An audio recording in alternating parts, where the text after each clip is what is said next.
That is because Kata juta is a sacred men's site. So in Aboriginal culture there is men's business and there is women's business. Women can't know about the men and men can't know about the women's business. So we're not allowed to know anything that went on here. All we're allowed to know is that in Pitjantjatjara, Kata juta means heads many.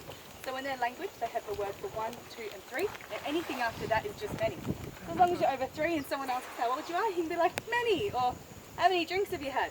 Many.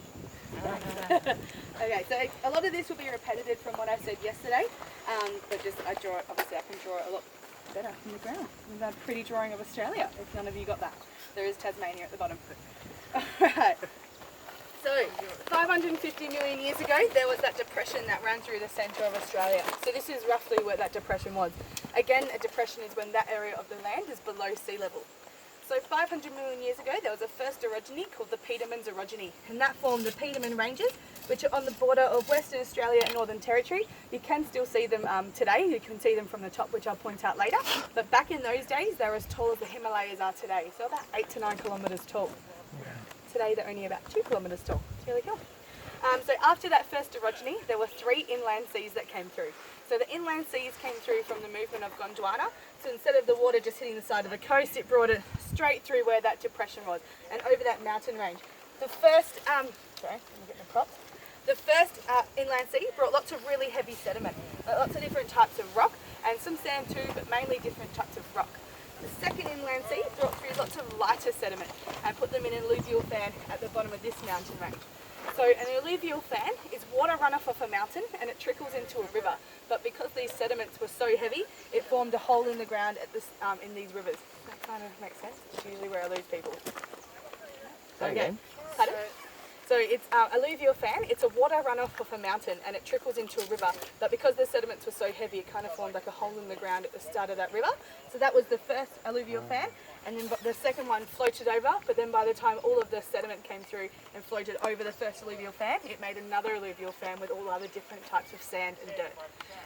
So by the time the third inland sea had come through, it had eroded away majority of this mountain range. So the water came through with so much force and so much pressure that it actually solidified what was in these 2 alluvial fans. Then there was a second orogeny 350 million years ago. It's called the Alice Springs orogeny, and it lifted the land to how we see it today, and it tilted what was in here on a 10 to 12 degree angle, and this one on a 90-degree angle. Can you guess what they are? Yeah, Kata juta, all the root. So Kata juta is conglomerate rock, which has lots of different types of rock. If you actually look at the wall, it looks man-made, like people have just placed those rocks there. And if you, a really good example, if you look at this wall, the lines of sediment aren't completely horizontal, but they're on a 10 to 12 degree angle. There are 36 domes out here, and the tallest one is Mount Olga, and it is 546 metres, which I'll point out from the lookout that we go to. Uluru is Arco sandstone. It is 9.4 kilometres around the base, 348 metres tall, and 5.5 kilometres underground. Anyone guess how much it weighs? Pardon? Once again, how tall? 348. Can anyone guess how much it weighs? 10 billion tons. 1 stone.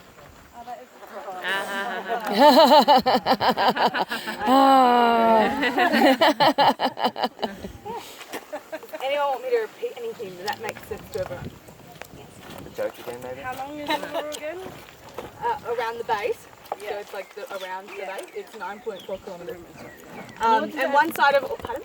What's the erosion of Uluru? Is it just one rock? It must be getting smaller and smaller due to wind, rain and everything. So what's... It is rusting, but it takes thousands and thousands of years. It's actually getting more exposed though, because more of the land is eroding away than the rock.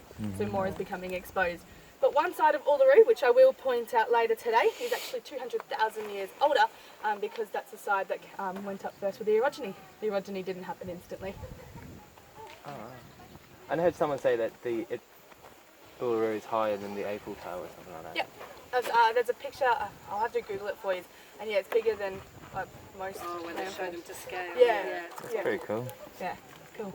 How do they know how deep it is underground? They use sound. So they have some sound stuff that goes down. And there's actually arguments between 5 and 6, so we just say 5.5. So it could be 5. I could be lying to you. We'll never know. Or we'll all know one day. But yeah, they use sound. There's like some radio thing. I'm not sure exactly how it goes down. Gives you a number and then you tell tourists that. Exactly, I just read it in the books.